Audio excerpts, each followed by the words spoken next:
Yeah, but yeah, no, I'm exceptionally excited to introduce myself and share, pipeline with you guys today. I'm really appreciative of you all guys joining us today, and I hope that you can kind of take something away and even give some great feedback because honestly, I think Jeff says this all the time, but feedback is a gift. So we're exceptionally glad to hear any of that, and ultimately, my goal here is to helps. I found a problem when I was at school, and I'm trying to help students and a lot of people. I got a lot of feedback from a lot of students and even just young professionals. I mean, I see it hurts to see some of my friends, coming out of school and, not getting the roles that they want or that I think they could be really good at. So, ultimately that's kind of what we're trying to accomplish here. And yeah, so I'll go ahead and introduce myself. My name is Cameron Lynch. I'm from Southern Virginia. So if you drove from like Richmond to Raleigh, that's where you right in the middle, kind of on a place like Gaston. I don't know if any of you guys are familiar with that, but that's where I live, and kind of a small town. But I originally was supposed to go and I was going to play golf in college, and then I just last minute was like, you know what, I want to go to JMU and I want to focus on kind of my professional development. And I spoke with a few people in a club at JMU, and I really wanted to join it for finance, so I ended up going there. Basically, I joined the Madison Investment Fund, which is an investment fund that manages our endowment my freshman year. My dad's a financial advisor, so I grew up around that realm kind of my whole life. But I didn't want to just go down a path by default. I wanted to kind of figure out what it is that I was passionate about. And based on that, I networked a ton. I did the 8-week internship process, etc. And then this past year, I recruited for sales and trading at a bank. And I ended up getting an internship at Wells Fargo for my next summer because we recruit pretty early. So I'll be in Charlotte, North Carolina next summer for sales and trading at Wells Fargo. So that was all exciting stuff. But going through that, where pipeline stemmed from was I was like, this is kind of insane that the whole thing that this club markets is their alumni database and stuff, and it's just an Excel spreadsheet. I had like a 40-page Word document of like everyone I was talking to, notes, etc. And I was like, this is just extremely like not efficient at all. So I created Pipeline for myself initially, and it was just a job application tracker, honestly, to kind of track all my applications and match with people who basically it had connections and I thought could provide value there. But it's definitely stemmed into a lot more, and it's super exciting. And we've also integrated AI and a lot of other things because honestly, like Jeff told you, I love talking to people. I love getting feedback from people. And, at JMU, I kind of saw a problem, and, at a lot of other universities, I kind of saw this problem at these clubs and organizations. And, I'm trying to position Pipeline in a manner that can hopefully, solve some of that. So, I won't talk too much longer. I'll go into the demo. And if you guys have any questions, feel free to just, interrupt. And just while Cam's switching over, you all can absolutely make your own accounts and play with this on your own if you would like. It doesn't hurt. It's easy to do, and yeah, just so you know. So you guys can see this, right? Our landing page here. Yep. Awesome. So this is the landing page. If you look up getpipeline.app, this is the first thing that will pop up, and you can we try to have it pretty organized. So you can see at the top right, you can either go to the boot camp and look into that stuff. You can look at the actual product, some of those things, the loop, kind of what today's moves look like. So, we try to make it very simple. A lot of students, like Jeff mentioned, they basically are like, okay, like I know I should be networking. People come and speak to me all the time, and they're like, okay, I should be networking with AI kind of changing the game a little bit. We think at Pipeline that basically a lot of these jobs and a lot of roles in general, actually, there was a post today of JMU's College of Business, one of our most successful alumni. He's actually the CIO at T. Rowe Price. And basically he said that one of the biggest skills that you can have coming in is being able to build genuine relationships. So if it's that important and everyone, mostly gets their roles and, building genuine relationships is going to become ever more important, we think that, it should be treated in that manner. So basically we want to make it easy for students of, all right, here are today's 3 moves that I can do to better my network and set myself up for success. So I'm going to go ahead and go in. You guys can check out the landing page if you want, but this, if you get started, this is basically the platform that we can be on. This is the software. I'm going to log into this demo account that I created real quick.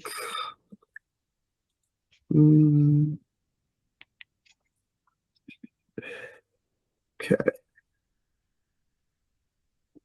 Yep. So kind of like I mentioned, the first thing that you hit when you log in is your loop today. So 3 moves, 9 minutes. So basically the whole principle is, from a business model perspective, is you have a freemium version and then you have a premium version. And basically the way it'll work is, it'll basically be a normal CRM, not so much the actual networking CRM with the algorithms and stuff. And you hit like 10 free contacts, and then you will switch to the premium and get things such as 3 moves, the 3 highest moves that you could have. You get the AI coach of, who to actually reach out to and that type of stuff.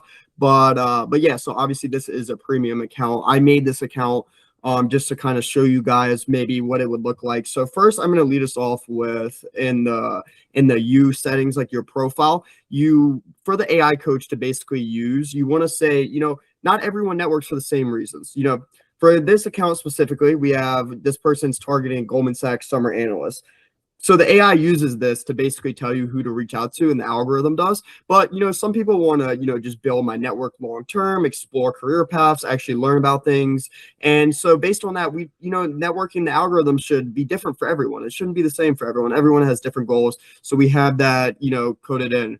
Obviously we have the investment banking to match up, but you can kind of save it for however you want. Like, if for me right now, I'm not actively, I have my internship, so I'm actively, networking and talking to people for our pipeline and for, just honestly to learn, because, one of the biggest underrated things about networking is just honestly learning what you want to do, what interests you, etc. So we have loop guidance. So when you are on the thing, you can either be in guided or experienced. So if you want to be guided every day, like the 3 loop moves and tell you who to reach out to and that type of stuff, like most students probably want for a while, then it'll do that. But say I already know most of the how to network and how I like going about it, you can switch it into experience, and it'll basically be a just your networking CRM, and you can kind of set it how you want it. We have it to where you can connect your Gmail so that you can just schedule and send emails within the actual application, and it'll basically you can, because right now sometimes your email can get very cluttered. So we basically want to try to get that where you can just stay all in one place for this. Your email signature you can set and save, so it'll automatically have that. You can have scheduled emails of like what emails you have scheduled, and you can edit those. It'll automatically send. What do you call it? Mentor access is basically where if I wanted to invite Jeff onto my account, and he could say I wanted to invite, say I had a lot of connections in my family. For example, we partnered with the Family Engagement Center, and they sent us out in the newsletter to all the families at JMU, because the principle is, a lot of parents, don't have direct access over people's grades, but they have a lot of great connections. So think that if you had a kid, they could make an account and you can have an account, and you could be a mentor on their account and basically add contacts and see who they're reaching out to try to help them, find a role. So that's the idea of the mentor, but also back up to the AI reference up there, Claude and Anthropic. What is that? So basically, the whole purpose of this is right now we have it through Anthropic, but the thing is, if you wanted to use your own API, like your own, say you use OpenAI and you are a firm believer in that, you could use your own API and put that in, and the AI coach can use that for you and through our code. But right now, this is the AI right here. And, you can ask all types of things, and you can use it. Like if you have premium, like which right now is for free, you can use this. So I'm going to jump into that in a minute. Okay. But yeah, so this is this is just kind of this stuff, to how many contacts you can get, weekly digest stuff, job opportunities, all these types of things. But now I'll go back to the home. So for example, today it's saying that this is all like fake stuff, by the way, just want to clarify. But basically, this is saying follow up with Sarah, because obviously, I want to go to Goldman Sachs, and Sarah is let's see what Sarah, where are you? Oh, she's probably near the top. Let's just look her up. So Sarah, she's a vice president at Goldman Sachs. And basically we have it on this because I'm actively recruiting for this, etc. And the stars that you get are based on a value proposition, because not everyone in your network should be worth the same thing. Some people can add more, some people add less. It just depends. So for example, she's only at 2 right now because, it's very new. I just started my recruitment process per se. So as we go on, I'm sure that she'll gain more. But let's look at this. Let's say let's go into the AI coach and say, who in my network can provide the most value and help me? And then it'll basically spit out who they think the highest value contacts based off of analyzing everything in your network, who to talk to, all of this stuff. This is basically what the AI coach does. So think about this CRM is basically you have all these notes and all these things. It's great to keep everything in one place, but the AI coach is basically the brain of the operation that will actively help students and young professionals of say, okay, this is who I need to reach out to. But basically, it's saying that Annabelle is your highest value contact. She's already offered you 3 Goldman Sachs alumni. I think Anna is the alumni relations person at JMU. So, well, fake by the way, but so basically that's what it's saying. It's saying who to reach out to, and how to, and then we can just straight draft a message for, say we want to draft the message to Daniel. It'll go ahead and draft the message for you. Hi, Daniel. Really appreciate the conversation at the JMU Career Trek a few weeks ago. And you can just schedule the send and it'll log it for you. So the bottom line though is you're keeping notes, right? So you have a connection, Cam, and you go in about Daniel and you told somehow that you did this stuff, and the actual AI goes through your notes and then personalizes a response. Is that precisely fair? And we kind of have it to we kind of say, like we say drafted by a coach, but make it sound like you before sending, because we want to help kids, but we also don't want kids to just send straight AI messages. So we want to make sure, but we also, a lot of kids just see a blank thing and they say they should be networking, but they have no clue where to even start. So this is basically to get these people over that hump, to basically just try to help them get over that. And then eventually they'll kind of get in the flow and the rhythm. And then Pipeline, it builds on itself. So once people start tracking data in here, they're very unlikely to switch away from it. It's going to keep them in here. And this is basically going to be their back office for all of their networking. So, you could schedule to send, etc. Go ahead. You're utilizing Claude Computer, so it has access to all your contacts, all your files. Precisely. So it knows everything about you. So anything you've written down anywhere in your personal files. Well, it knows it from within Pipeline. It doesn't really go outside, or am I misunderstanding that, Cam?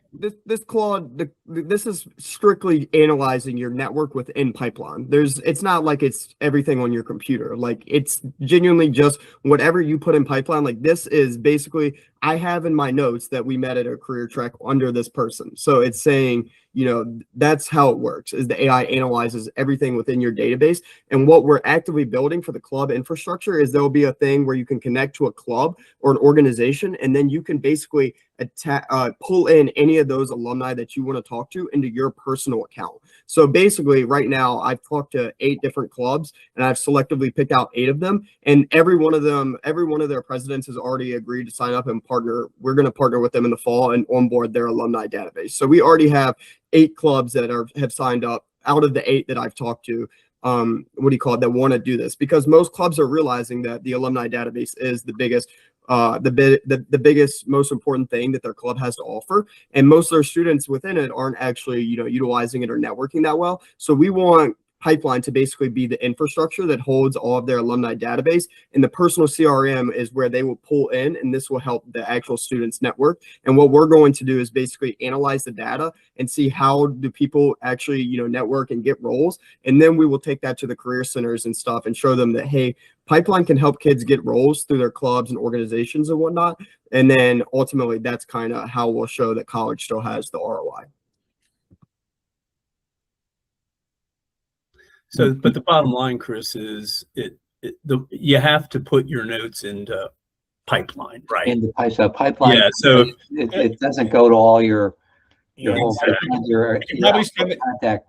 We could probably spend an hour on like the AI interfaces with our own. Like I'm feeling like I could probably use my Claude Code account to then access this on my local and integrate it with my own stuff. That would be me using an overlay here. It doesn't feel like that's built in yet, but there's a lot of elements to it. I think, Cam, the note I already took down is, I think, to explain what the AI interface is, you're going to have audiences of people that interact with AI at numerous levels, like who don't know what Claude 100%. is, who are already using Claude work to like integrate their own files. So For sure. like you're saying that hey, you could use your own if you have a Anthropic or ChatGPT, whatever you use, or you can use ours, which is built in now and like that. Precisely.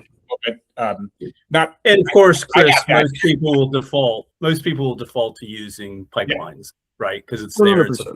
it's on board. But more sophisticated users like Chris Precisely. Repetto will put in their API key and Precisely. interface.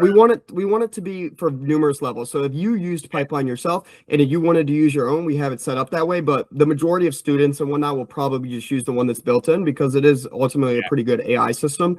And so we want it to be, we don't want someone to be like, oh, well, I don't want to use that AI. And then they're like, they deter from pipeline because of that. But we want to have the built-in system for the people that do, Okay, do you want to, quick question just on how you want to handle questions and comments? Like, should we do this in real time, or do you want to finish the demo and then If have you us wouldn't do that? mind, Chris, because I know your brain works like a fire hose, how about if we just walk through it, let him get through it, and then we'll hit more at the end, and then maybe even after the fact. Because one of the things we haven't even gotten to, like how this interfaces with LinkedIn, which I think I'm already there and trying to figure that out. And a bigger question. So we're absolutely going to get there soon. Precisely. Yep. So basically, let's say your loop today. I want to go draft a follow-up for her. The coaches could write your draft, and then you can schedule a send, and then it'll basically be in your network already, and you can already have it kind of logged in. But yeah, so you are automatically will add your signature and stuff. Hey, our column is stuck with me, blah, blah, blah. And then you could just schedule the send for whenever you want. You confirm the schedule, and then it'll schedule for you, and you can have that in there, and it's automatically scheduled, and then you can draft follow-ups, etc. But basically, the thing is, a lot of people in attacking your question is they might bounce on the regards of if they just come into pipeline with a blank slate, nothing in there. And that's the whole principle of why we have it to where you can download your LinkedIn connections and basically import those in and then click, and then you can search through or ask the AI agent, okay, who of these LinkedIn connections should I, because let's be real, we all have a vast amount of connections, but how many of those people actually could provide value to us, or do we actually know? So the whole principle is we're thinking here is quality over quantity. So you would import your contacts at this little button right here, and you would upload the file, and then you could ask the AI coach or whatever and be like, hey, who should I actually add in? And then it will tell you, say, I don't know for sure what I want to do, but I know I like helping people manage their money. So then it'll help, circle through, and it'll put wealth management people, and I add those in, and then it will move them to my today 3 moves. Who should I reach out to? So it's supposed to be one big loop of basically how this works. And pipeline is basically that system. So it's not just a normal CRM. It's basically a foolproof system. And the other thing is, another reason that we're partnering with these clubs and organizations is that so they can pull the data directly from pipeline, from the alumni database, straight into their account. So that's kind of the way that we get these clubs and organizations and these students actively involved in working on it. And we might even integrate a leaderboard. So basically, if I say I was networking with someone that wasn't in, AK side, the business fraternity, say that they weren't in that when they graduated,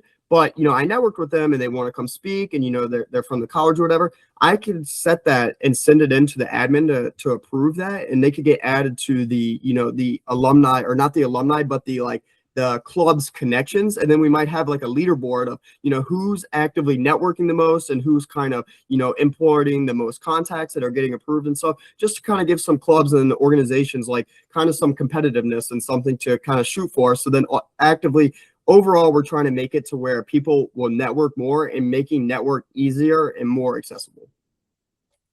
And then we have our Cam, just real quick, I noticed that LinkedIn CSV thing is that pretty straightforward for most people? Like, do most people know what a CSV file is? Are there instructions for how to do that with LinkedIn? I thought you were going to wait. Right okay, I see. There. So you would just if you're asking my questions and you told me to wait. I know. So basically we have I'm it right anticipating. Here. So you can either, if you already have, some people track their stuff in Excel, so we have it very easily. You can just download we have the directions. We try to make it as simple as possible, because I've spoken and I've sat down with tons of students, probably over 50 to 100 at this point, and watch them walk through this. So it's like I see where they balance, and the thing is we try to make it as straightforward as possible. So we have like how you get the LinkedIn, how you put it in, and then I mean, I've seen people walk through this step by step, and then it'll populate all of this. And then you can basically, we want the hardest part and the point where people will bounce is the beginning point of when they go into pipeline, they have nothing. So we're trying to break through that with the club organization partnerships and the LinkedIn and these imports. So that will kind of conclude the demo, and you can have your action items, etc. But there's definitely a lot of features, but I want to leave some time for you guys to get. I hope you guys get the initial the thought process of what's happening here, and I'd love to hear what you guys think of it. Can I ask us a really fundamental question? What is your definition of genuine networking? Well, genuine networking, in my opinion, is when two people connect and they build an authentic relationship, and one's not just, they both can provide value in some sort. So for example, like right now, maybe I'm just a college student and you think that I can't provide, or, like initially you can't provide value, but a lot of people see the younger generation, with, newer ideas and those types of things. So maybe you could offer a job or something like that, but ultimately the networking thing is not just me having you as a connection on LinkedIn and not even know who you are, but me actually speaking to you on a every 3 to 4 week basis, or actually, picking your brain, those types of things. So how do you, sorry, guy, just one more question. I'll let, how do your students, how do you add values in the network? So far I've heard a lot about reaching out and asking for jobs and touching base, etc. I haven't heard a lot about sort of what do you bring? That's a great question, Chris. Well, we talked a lot about that, actually. Well, the whole principle is kind of what I was mentioning, is that, right now, you still need like, I might be like, I'm coming through school right now and learning a lot about AI and all of these things. The thing is, you need the younger mind, the younger generation to kind of basically, you're betting on that down the road, I'm going to provide value for your company and bring in new, fresh perspectives. Well, I would just check. Okay, one more comment. Then I'll turn it over to Chris and Pedro and Eric. I would think about how you sort of bring forward your value added, and I have a couple ideas on that. But I'll give up the floor for a second since we have limited time.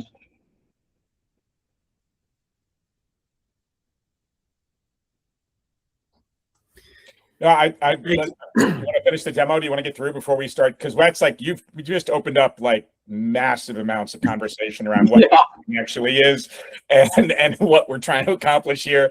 I'm trying to review like the platform at Pipeline as a business idea, and can we like where can this go? Because it's touching on massive amounts of issues and challenges that all people have at all times. And about just managing our time and our contacts and our days and what we want to do. And we can talk about the challenge of, business development, sales, reaching out to people, the ability to be vulnerable, to open up and try to create these authentic relationships. Now, if this is a tool to help people do that, that's great. And let's get to all that, because it's a massive world.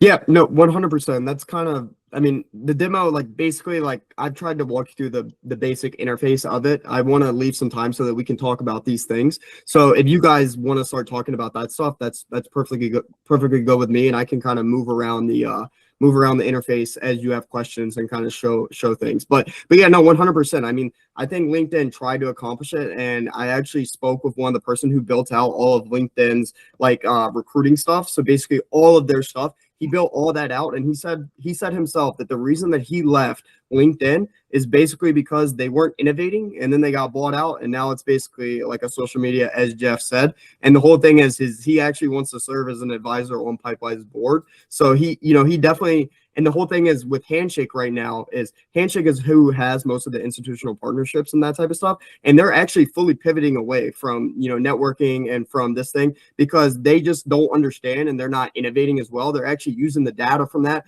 to train AI models now and sell that. So the thing is, there is a gap here. We just need to position ourselves in the correct way to attack that. Well, and I'd be careful too. I think Handshake understands very well. I think Handshake understands revenues driven off of big data, and it's not driven off of small relationship. I think they're following their incentives. I don't think they don't get it. I think what they get creates the gap, actually. So I have no problem with them following their incentives. It's just, you know, at some level, that's our opportunity, right? Yeah. Hey, Cam. Love what you're doing here, and it's always good to see a fellow Duke, you know, stretch themselves and do exciting things. And congrats in advance on the internship you have lined up for next semester. Thank you. That's also very impressive. I have two suggestions based on what you and Jeff have said and demoed so far. And the first one, you've talked around, and I think others have commented on it, but I think you should be very intentional as you market this to your future end users and future investors and other stakeholders about how you are simultaneously leaning into AI and then also leaning away from it. Precisely. Just be clear about that. So you're an AI enabled app that tries to be frictionless for the people that it's going to interface with directly, which is counter to like clunky CRMs, data entry intensive systems that people work with. That's what they don't like.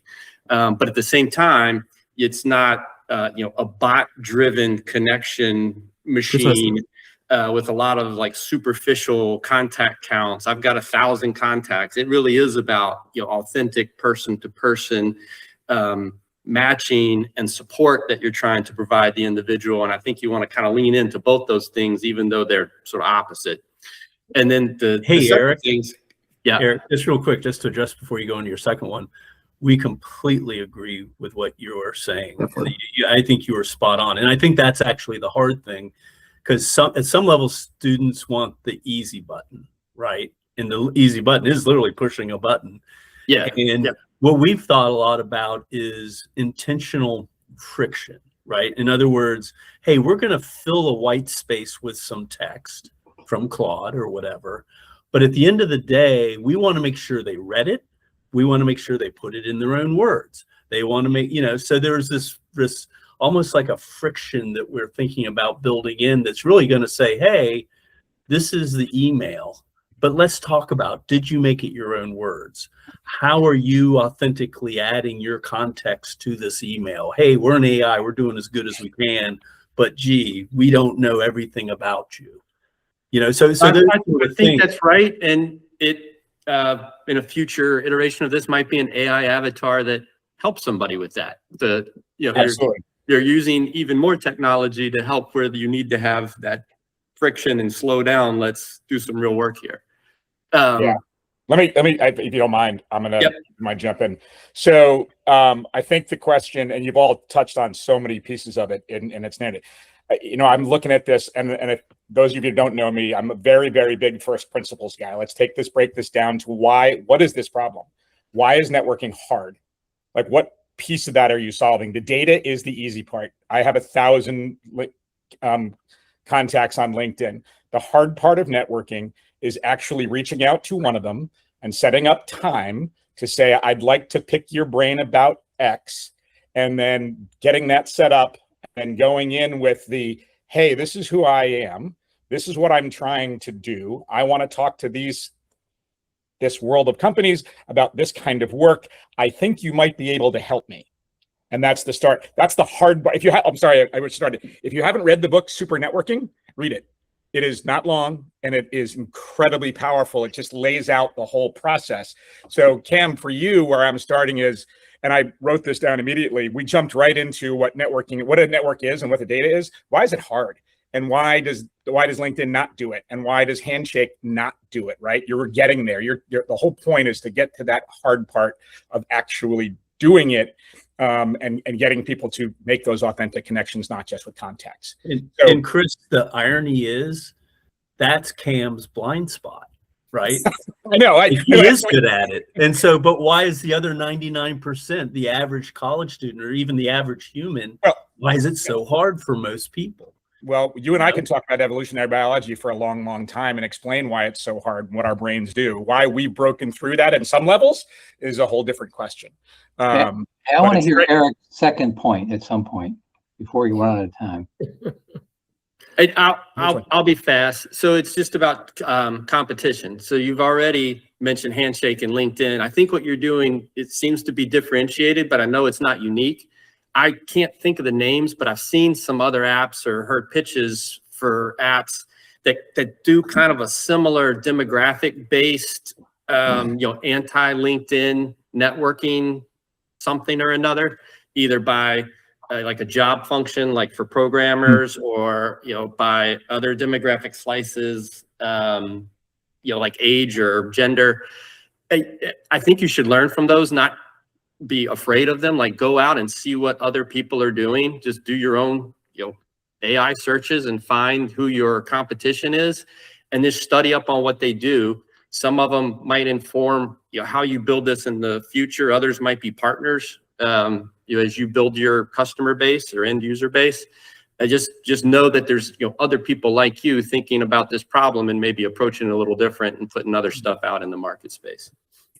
To be honest with you, Eric, I mean, I almost feel like there is like a gap there. Like, I mean, I've specifically picked out 8 different clubs and spoke to their presidents, and everyone has agreed to partner because of the fact of no one is actively, like, everyone has their database, if they have one, in an Excel spreadsheet or Google Sheet, which honestly isn't where that's technically. No. I think you are doing some things that are definitely, I haven't seen in other places, but I have seen things like interesting LinkedIn for young people, or LinkedIn for computer programmers. And I think you should see what type of features those apps offer, but then they also might be where you get 10,000 users in one shot if you could partner with them and link into their customer base.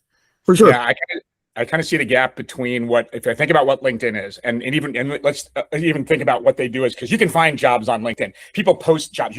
You have your network of people that you know, and then you have this world of available jobs, the jobs database and your contacts. This sits between them, right? It's like, I think Handshake is kind of the jobs database, and you look LinkedIn, even though they try with the jobs database, it's your contacts. If I'm looking at this search process, like, okay, here are these jobs out there. I've got my network. How do I then go to my network and say, who's there? How do I get to them? Who do I really know? How well do I actually know them? How do I use that to then find access or some way to improve this search or get me in? Well, Chris, the problem though is, and that's what the data keeps showing, is those databases, the Handshakes and LinkedIn, that's where only 15% of the jobs come from. No, I agree with that. We're going after the 85, which is, what are the jobs that aren't posted on LinkedIn, but they actually exist? That's a great point. That's the interesting problem. And a lot of those jobs come through a network of people that, hey, we have a job we haven't posted yet, or I think it's great. We know this or that. And also the thing is, on LinkedIn, you see how many people have applied, and most times you see 30,000 people applied. So what are the odds that, you out of 1 in 30,000 people get it? So that we're saying, hey, use those connections on LinkedIn and put them in your pipeline, and let's actually reach out to them and let's attack that there. So Pedro Goitia may be one of the most patient human beings on the planet. He's been trying to ask a question the whole time. Go ahead. Sorry. A couple of quick questions. So right now the focus is on first jobs, right? For students, early career, young careers. Yeah. So so your target audience, I mean, are they gonna pay for this? I mean, if they're students, economically, that's one aspect that I'm interested in. How is this going to pay for the itself? Revenue model? Yeah, the revenue model. Yep. It makes complete sense. And like I said, we have a freemium version, and then it's also like, once you hit that limit and you want to get premium, once we grow, it'll be $4 a month. Right now we're trying to onboard users and stuff, so $4 a month is very minuscule. So it's kind of, we kind of want it to be very small, and also club partnerships. But the main way that we want Pipeline to make money ultimately is we want to collect data, and we want to show that we can get these students and these organizations jobs, and then we want to go to the career centers and the institutionals, and as they pivot away from things like Handshake, etc., as they move their business model, we want to be able to get those institutional partnerships and get almost the government money, as you would say, through the institutions. So for example, JMU has an institutional contract with Handshake. They spend millions of dollars. That's what we're after. Got it. Yeah. Right. So they provide Handshake to 25,000 students. We want them to provide pipeline to 25,000 students. And we want them to admit that Handshake has been a disaster for them. It ain't working.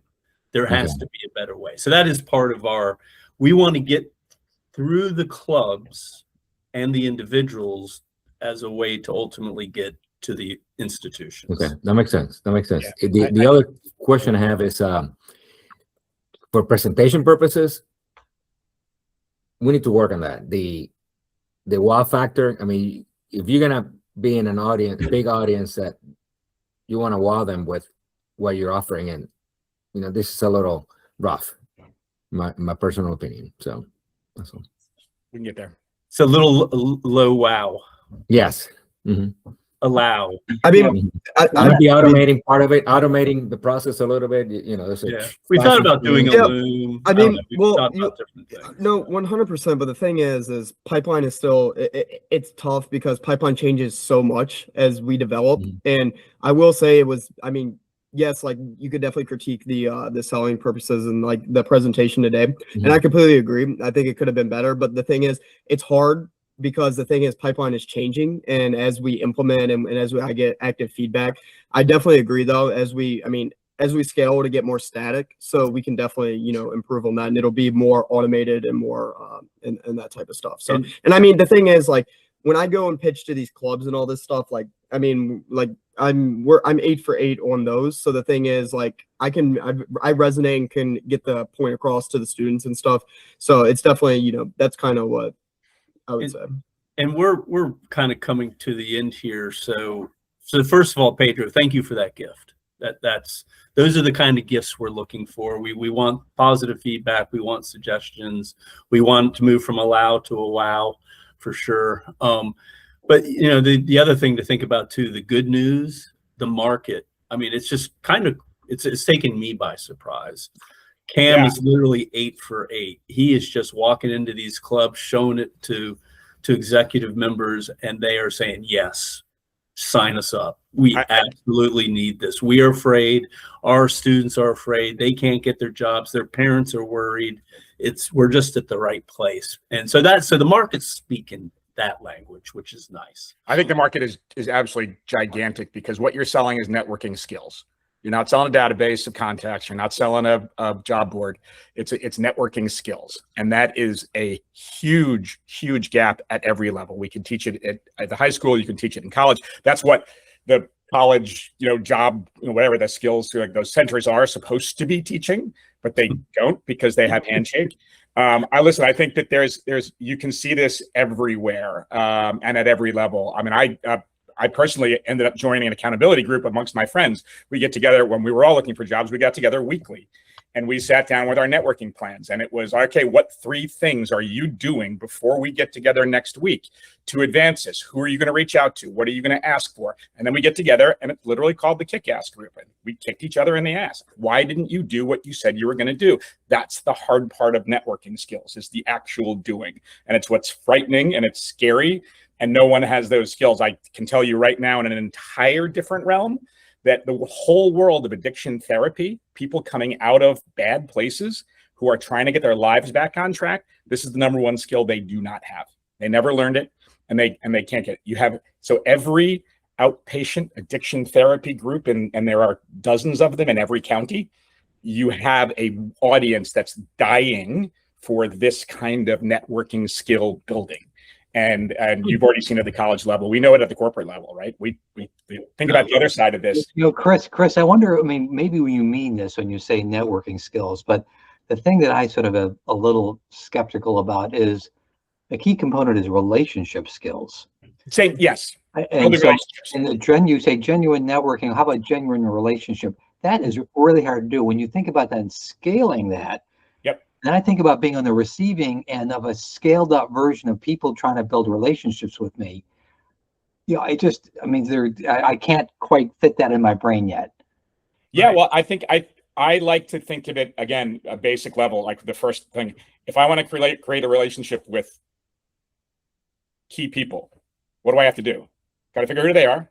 And then I have to reach out to them. Some way, somehow, some form, I have to make an active step to reach out to people who I think are going to help me. And the challenge of creating a relationship there is really hard, as you know. Right. You already expressed it in terms of how many people are trying to network with me because I have value. How do you break through that? It's really hard. What's the hook? And this is go like, well, what is the value you can bring to a conversation? Right. Yeah. And I think that's exactly it, Chris. It's yeah. The student has to figure out what their value is and how to offer it. In other words, it can't be, what can you do for me, Right. Mr. Person who works as a senior person at this organization with jobs. It's, what can I as a student bring to you that would be interesting? And I think there actually is value there. There's hacks to it too. I know it. I use it as I listen, 30 years in business development of creating new relationships. Some were business based, some weren't. You know, there's a good nature to us, right? People reach out to me and then say, hey, I'm really interested. You have a really cool career. I really liked what you did here. Can I pick your brain about how you figured out this to be such a genius in your field? I'm going to pick up that call and talk to that person because they're already telling me things I want to hear. I want to be friends with people who already like me. Well, the one thing, Chris, the data does show us is alumni matters. So there's a reason why Penn State is selling the Kool-Aid that they sell. They are amazingly good at it. JMU is okay at it. Most universities are okay at it. That's what we're kind of tapping into here, is a lot of alumni would love the opportunity to give back in the right way. If the students reached out in the right way and they had the right messaging, and, you know, so there's a thing to it. But we do believe that the alumni current student connection is actually a powerful force in all of this. And every university wants to be as good as Penn State in that. They 100%. look at that and they say, why can't we do that? And they because they don't have pipeline. That's a good answer. That's a very good answer. This is how you figure out that database versus connectivity thing. I think there's a lot to wade into. I have a dream, Chris, where there's a 1 credit required class that every freshman has to take. Networking. And it involves Precisely. pipeline and building. And it's not just that, to Chris Odlickson's point, building authentic relationships. Yeah. Strangely enough, with our children, because they spend so much time in their device, it's become a skill that has to be taught. Well, it's also with AI being able to do a lot of the IQ things. How can you develop your emotional intelligence to actually, develop these, authentic relationships that we say? Because the way that you develop authentic relationships is through being able to have emotional intelligence to understand the room, show how you can provide value, etc. So, well, y'all, it is noon, and the one thing from our last meeting that I promised I'd do is to keep us on track. So I appreciate your 1 hour. Thank you guys so much. I do want to say this is the beginning of an authentic relationship with Cam. Okay, Cam needs you. Cam needs Personal Finance Reimagined and the Founders Copilot. So I want to introduce you to let Cam know it's not just me. I am the face for him, but there's a group of about 12 to 15 of us that stand right behind me, Cam, and they're ready to help. 100%. And like I said, if you guys have anything else, please reach out. I will definitely schedule one-on-ones with anybody that wants to, and you can give me more feedback. I can go into more detail and stuff. I had to keep it a little short today because we wanted to stay on track, but I really appreciated all your feedback for sure. And I hope that you guys reach out, and I'll send follow-ups and stuff. And if you guys want to chat further, please do that. I'd be happy to talk a lot more. I'll just as a lesson to whoever's listening, Pedro and Eric already got invites from me on LinkedIn to connect. I'm expecting a few from the younger people on this who, if they're not there already, you're already slow. 100%. 100%. I'm definitely glad, and I look forward to not making this, just one time. We should all definitely, chat one-on-one so that I can, pick your guys' brain as well. Yeah. So we need to make it a wow, Cam. That's for sure. We got to make it a wow. Apparently, good. Apparently, it's not wow enough. So I can work on that. There. It's getting there, brother. We'll try. It's still early. We'll build this out. I think I'm passionate about it. I'm excited about it, and I like to network. I like talking to all the people and getting a lot of feedback. And those clubs, I'm only taking like 8 to 10 in the fall, and I'm going to work one-on-one with each of the people and watch them go through it and get feedback. And I'm going to help them build their alumni database. So, these clubs, it'll be very sticky. This will probably be, I'm hoping Pipeline can serve as their club's infrastructure for their alumni network for a long time. Yeah, Cam, can users you have 8 clubs, but everyone here, if you just took the clubs probably people belong to here, can the user then go to their club and say, hey, I'm using Pipeline, you should download all of our Precisely. data into it. All right, can I just make an offer to everybody? If you'd like to stay on, you're welcome to. I actually have to run. I'm going to leave it open though. Okay. All right. Yeah, I need But, to go yeah. too. Chris, Yeah, good to see you it's again. Great to see you. Yeah. Pedro, All right. You Eric, guys. guys with your Thank cameras you. up.